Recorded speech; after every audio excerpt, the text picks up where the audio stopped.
જય શ્રી કૃષ્ણ મિત્રો, તમારું અમારી ચેનલમાં સ્વાગત છે। આજે આપણે જાણીશું મેરડીમાં વિશે। ઉજ્જૈનમાં મેરડી માતા। મેરડી માતાની ઉત્પત્તિની ઘણી વાતો છે, જેમાં એક વાત હું તમારી સમક્ષ રજૂ કરું છું। આશા રાખું છું કે આ વાત તમને પસંદ આવશે। આ વાર્તા શરૂઆતમાં થોડી બોરિંગ લાગશે, પરંતુ પછી મજા આવશે। પ્લીઝ આખી વાર્તા સાંભળજો। વર્ષો રહેલા ગુજરાતમાં ભોજાણા કરીને રાજ હતો। આ ભોજાણાના રાજા ભોજ રાજા રાજ કરતા હતા। આ ભોજાણામાં એક અંબા કરીને બ્રાહ્મણી હતી। આ અંબાની શેર માટીની ખોટ હતી। દીકરાની આશાએ અંબા રોજ મહાદેવના મંદિરે દર્શન કરવા જતી, પરંતુ આ સમયગાળામાં આ રાજમાં 7 વર્ષનો દુષ્કાળ પડ્યો। આ ભોજાણા રાજમાં એકવાર 900 સાધુઓની જમાત નીકળી હતી। આ જમાતમાં એક ઝાંઝુડી ભંગી કરીને એક મહિલા હતી। આ મહિલાને 9મો મહિનો જતો હતો। આ ઝાંઝુડીએ તેના બાળકને જન્મ આપીને મહાદેવના મંદિરે દીકરાને મૂકીને સાધુની જમાત સાથે ત્યાંથી નીકળી જઈ, કેમ કે દુષ્કાળમાં પોતાને ખાવાના ફાફા હતા, ત્યારે આ દીકરાને શું ખવડાવે। બીજા દિવસે સવારે અંબા શંકર ભગવાનના મંદિરે આવી, ત્યારે આ ઝાંઝુડીના દીકરાને જોયો। અંબાએ વિચાર્યું કે ભગવાનને મારા ઉપર દયા આવે અને મને દીકરો આપ્યો। આ અંબાએ બ્રાહ્મણી આ ઝાંઝુડી ભંગીના દીકરાને લઈને ઘરે આવીને આ દીકરાનું નામ નોરિયો પાડ્યું। અંબાએ આ દીકરાને સારી રીતે મોટો કર્યો।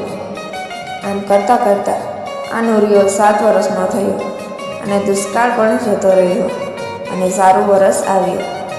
7 વર્ષ પછી આ 900 સાધુની જમાત પાછી ભોજાણા ગામમાં આવી।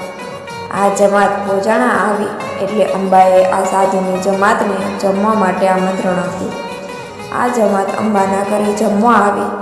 આ જમાતમાં પેલી ઝાંઝુડી ભંગી પણ ત્યાં જમવા આવી। જમતા જમતા ઝાંઝુડીની નજર પેલા નોરિયા ઉપર પડી, એટલે ઝાંઝુડીએ જમવાનું પડતું મૂકીને અંબાને કીધું કે આ દીકરો તારો છે કે પછી તને ક્યાંકથી મળ્યો છે। એટલે અંબાએ કીધું કે આ દીકરો મને મહાદેવે આપ્યો છે।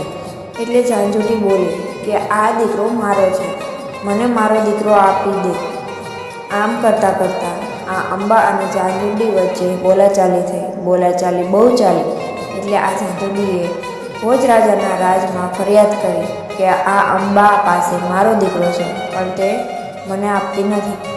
એટલે ભોજ રાજાએ કીધું કે ઝાંઝુડી, આ નોરિયો તારો દીકરો હોય તો તારી સામે 7 કપડાના પડદા રાખ્યા અને આ પડદા પાછળ આ નોરિયાને ઊભો રાખી।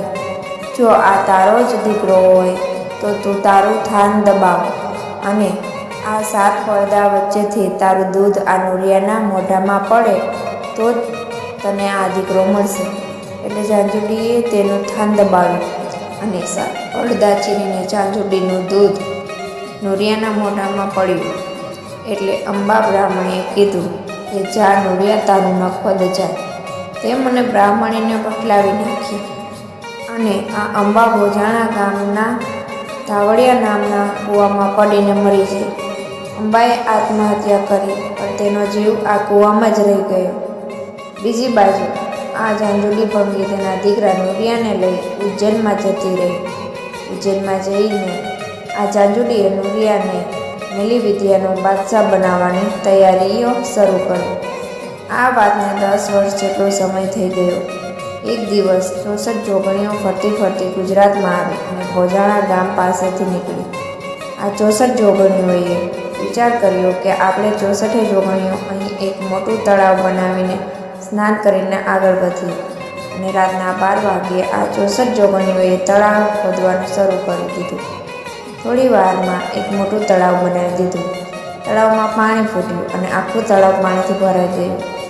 જે તળાવ અત્યારે ધનતર મેરડીના મારમાં ઘોડાસર ભમ્મર તળાવ તરીકે ઓળખાય છે। આ 64 જોગણીઓના ઘોડાઓએ તળાવ ખોદ્યું હતું, એટલે આ તળાવનું નામ ઘોડાસર પડ્યું। આ તળાવ તૈયાર થયું એટલે જોગણીઓએ વિચાર્યું કે આપણે 64 જોગણીઓ આ તળાવમાં નાહવા પડીએ તો આપણા કપડાં, મુગટ અને હથિયાર કોણ સાચવશે। એટલે આ 64 જોગણીઓએ પોતાના શરીરનો મેલ ઉતારીને એક મેલનું પૂતળું બનાવ્યું।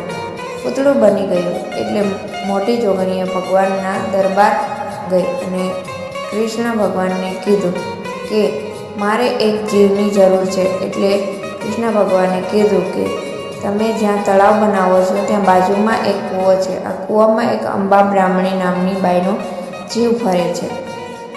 આ જીવ તમને શંકર ભગવાનની સાખે આપ્યો. આ જોગણી કૂવામાંથી અંબા બ્રાહ્મણીનો જીવ લઈને પેલા મેલના પૂતળામાં નાખ્યો. પેલું મેલનું પૂતળું ઊભું થયું અને 64 જોગણીઓ તળાવમાં સ્નાન કરવા ઉતરી. આ 64 જોગણી સ્નાન કરીને બહાર આવી અને તેમના માર્ગે પડી. એટલે આ મેલનું પૂતળું બોલ્યું કે ઓ બુન જોગણીઓ, મારી વાત સાંભળતા જાઓ ને. આ પછીનો ભાગ આપણે બીજી સ્ટોરીમાં સાંભળશું. તો મિત્રો, તમને આ સ્ટોરી કેવી લાગી? સારી લાગી હોય તો શેર કરી દેજો અને આ ચેનલમાં નવા છો તો સબસ્ક્રાઈબ કરી દેજો.